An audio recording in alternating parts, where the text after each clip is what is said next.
বন্ধুরা, bread fruit বা রুটি ফল বিশ্বের অন্যতম পুষ্টিকর এবং বিচিত্র একটি ফল। এটি দেখতে কাঁঠালের মতো হলেও রান্না করলে স্বাদ অনেকটা সদ্য সেঁকা গরম রুটির মতো লাগে।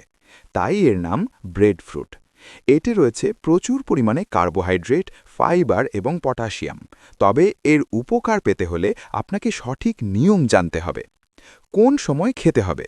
ব্রেড ফ্রুট বা রুটি ফল একটি অত্যন্ত উচ্চ ক্যালোরিযুক্ত খাবার, তাই এটি সকালে নাস্তায় বা দুপুরের প্রধান খাবারের সাথে খাওয়া সবচেয়ে ভালো। এটি দীর্ঘ সময় ধরে শরীরে শক্তি যোগায়, তবে রাতের বেলা এটি এড়িয়ে চলাই ভালো, কারণ এতে প্রচুর ফাইবার ও জটিল শর্করা থাকে যা হজম হতে সময় নেয় এবং রাতে খেলে অস্বস্তি হতে পারে। পাশাপাশি কোন খাবার খাওয়া যাবে না? ব্রেড ফ্রুট খাওয়ার সময় বিশেষ কিছু সতর্কতা অবলম্বন করা জরুরি। ১. অ্যালকোহল বা কোমল পানীয়। ব্রেড ফ্রুটের স্টার্চ বা শর্করা জাতীয় উপাদানের সাথে অ্যালকোহল বা উচ্চ গ্যাসযুক্ত কোমল পানীয় পান করলে পেটে মারাত্মক গ্যাস এবং পেট ফাঁপার সমস্যা তৈরি হয়। ২.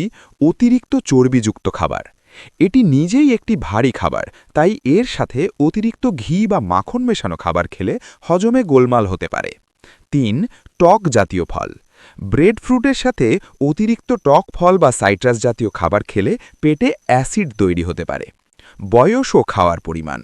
রুটি ফল শিশু থেকে বৃদ্ধ সবার জন্যই উপযোগী, তবে পরিমাণের দিকে খেয়াল রাখতে হবে। শুরু করার বয়স শিশুদের ক্ষেত্রে ১ বছরের পর থেকে অল্প পরিমাণ ব্রেড ফ্রুট সেদ্ধ বা পিউরি করে দেওয়া যেতে পারে।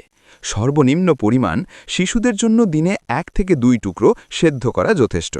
সর্বোচ্চ পরিমাণ একজন সুস্থ প্রাপ্তবয়স্ক মানুষের জন্য দিনে ১০০ থেকে ১৫০ গ্রাম বা মাঝারি সাইজের ১ বাটি ব্রেড ফ্রুট খাওয়া নিরাপদ।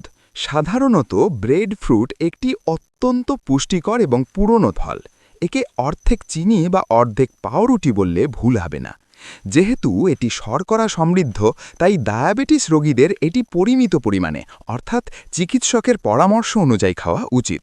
অতিরিক্ত খেলে ওজন বৃদ্ধি বা রক্তে শর্করার মাত্রা বাড়তে পারে।